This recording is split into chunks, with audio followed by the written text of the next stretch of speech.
پانچ حرم شیر خدا ابو تراب ابو الحسن حضرت علی رضی اللہ تعالیٰ عنہ علوم ظاہری باطنی کا منبع ہیں۔ میں حضور پاک صلی اللہ علیہ وآلہ وسلم کے چچیرے بھائی اور داماد ہیں۔ آپ تو بہادری بے مثل ہیں۔ آپ رضی اللہ تعالیٰ عنہ نے حضور پاک صلی اللہ علیہ وسلم کے شانہ بشانہ غزوات میں شمولیت اختیار کی اور تو بہادری کی بے مثل داستانیں رقم کی۔ حضرت علی رضی اللہ تعالیٰ عنہ کا فرمان ہے، جاہل کے سامنے عقل کی بات مت کرو، کیونکہ پہلے وہ بحث کرے گا اور پھر اپنی بات دے دشمن بن جائے گا۔ حضرت علی المرتضیٰ رضی اللہ تعالیٰ عنہ کو یہ شرف بھی حاصل تھا، حضور پاک صلی اللہ علیہ وآلہ وسلم نے کب ہجرت کی اور آپ کو اپنے بستر پر لٹایا، اور آپ رضی اللہ تعالیٰ عنہ فرماتے ہیں، اس رات مجھ پر جو سکون کی نیند میسر آئی پہلے کبھی میسر نہیں آئی، کیونکہ میں جانتا نہیں تھا کہ کیا خبر میں سوں اور پھر دوبارہ نہ اٹھوں۔ مگر ہجرت کے موقع پر حضور پاک صلی اللہ علیہ وسلم نے مجھ سے فرمایا کہ علی تم میرے بستر پر سو جاؤ، صبح لوگوں کی امانتیں واپس کر کے مجھ سے آمین ہے۔ چنانچہ میں جان گیا کہ آج کی نیند کے بعد میں ضرور بیدار ہوں گا اور مجھے موت نہیں آئے گی۔ جس کو اپنے چھوڑ دیتے ہیں وہ غیروں کے ہاتھ لگ جاتا ہے۔ حضرت علی رضی اللہ تعالیٰ عنہ،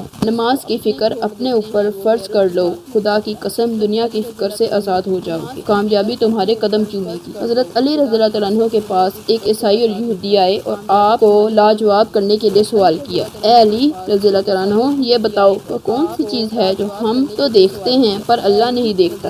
آپ کہتے ہو قرآن میں ہر چیز کا علم ہے، تو وہ کیا ہے جو قرآن میں نہیں ہے؟ مسکرائے، جواب دیا کہ اللہ خواب نہیں دیکھتا، کیونکہ اس کو نہ نیند آتی ہے نہ اونگ۔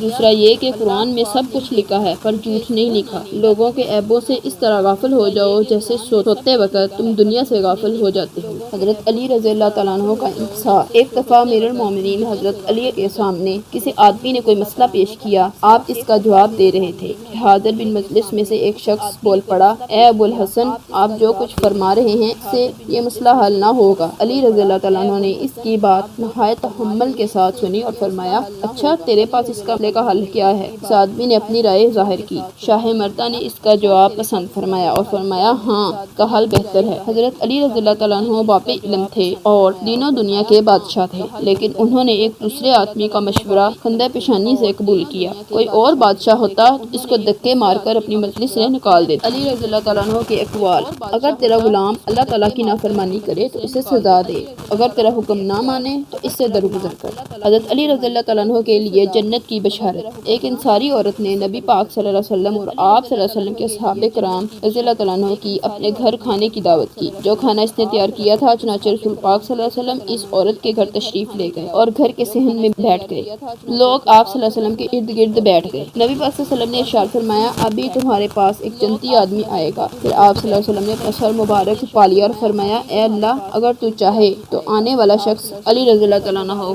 حضرت علی رضی اللہ تعالیٰ لوگوں نے ان کو اس بات کی مبارک اور خوشخبری دی جو رسول پاک صلی اللہ علیہ وسلم نے ارشاد فرمائی۔ رمضان المبارک یوم شہادت حضرت علی رضی اللہ تعالیٰ عنہ۔ رسول پاک صلی اللہ علیہ وسلم نے ارشاد فرمایا، جس کا میں مولا ہوں اس کا علی مولا ہے۔ اے اللہ، جو علی کو دوست رکھتے ہوں تو بھی اسے دوست رکھ، اور جو علی سے دشمنی رکھے تو بھی اس سے دشمنی رکھ۔ آپ رضی اللہ تعالیٰ عنہ کو مسجد میں شہید کر دیا گیا کہ میدان جنگ میں کا کوئی مقابل نہ تھا۔